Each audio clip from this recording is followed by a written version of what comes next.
Et voici Virginie, ambulancière dans le Var depuis plus de 12 ans. 12 années à parcourir les routes, de jour comme de nuit, à rassurer, secourir, transporter ceux qui en ont besoin.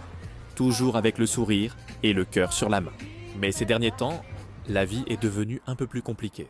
Comme beaucoup de Français, Virginie a vu les prix grimper, encore et encore. Le plein d'essence est devenu un luxe. Les factures s'accumulent.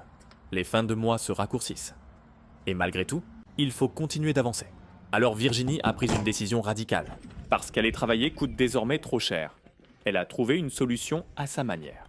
Fini les trajets hors de prix pour aller travailler. Place au blabla calèche. Écologique, silencieuse, enfin presque.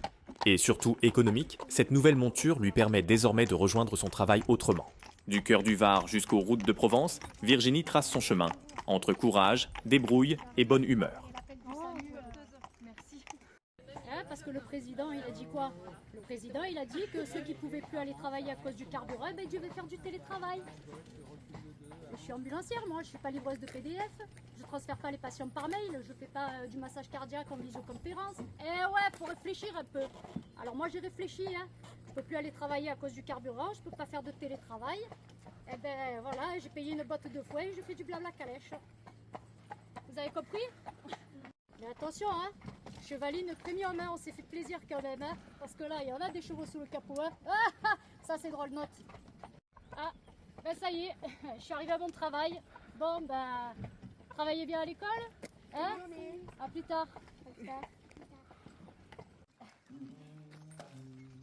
J'arrive.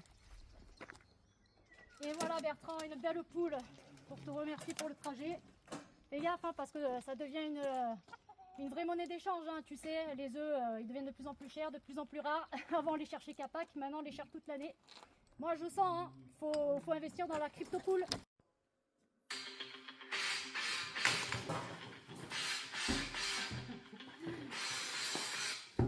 Calèche Bulance, bonjour. Oui, le SAMU. Oui, pour une urgence. Ok. À quel nom? Madame Bip. Ok. Âge 46 ans. Ok. L'adresse, s'il vous plaît? Bip, bip, bip, bip, bip. Oui, j'avais pas assez d'argent pour les effets spéciaux. Ok, motif de l'urgence, s'il vous plaît?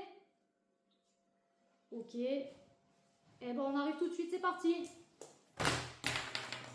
Allez, c'est parti. Donc là, a fortiori, on part sur une personne qui a fait un malaise sans perte de connaissance dans une station-service après avoir fait le plein. Hasard. Du coup, bon, ben, c'est une intervention qui est assez récurrente en ce moment. J'ai envie de dire, on intervient beaucoup sur les personnes qui font des malaises comme ça dans les stations-service. Après le plein, bam, elles regardent le prix, choc émotionnel, malaise. Bon voilà, je pense que c'est plus de peur que de mal, mais on va aller voir ça tout de suite. Une urgence vient d'être déclenchée. Mais avec la hausse du prix du carburant, même les ambulanciers doivent aujourd'hui trouver des solutions pour continuer à travailler. Le patron de Virginie, lui aussi touché de plein fouet par l'augmentation de l'essence, a dû prendre une décision radicale. Les ambulances sont restées au garage. Et la toute première calèche Bulance est entrée en service. Désormais, dans les routes du Var, quand une urgence retentit, on entend autant le bruit des sabots que celui des sirènes. Et voici la calèche Bulance, le secours version 2026. Et voilà, la journée se termine pour les ambulanciers varois. Bilan, 6 interventions pour 6 malaises, directement en station-service. Hasard, heureusement les patients vont bien. Ils sont juste repartis à pied.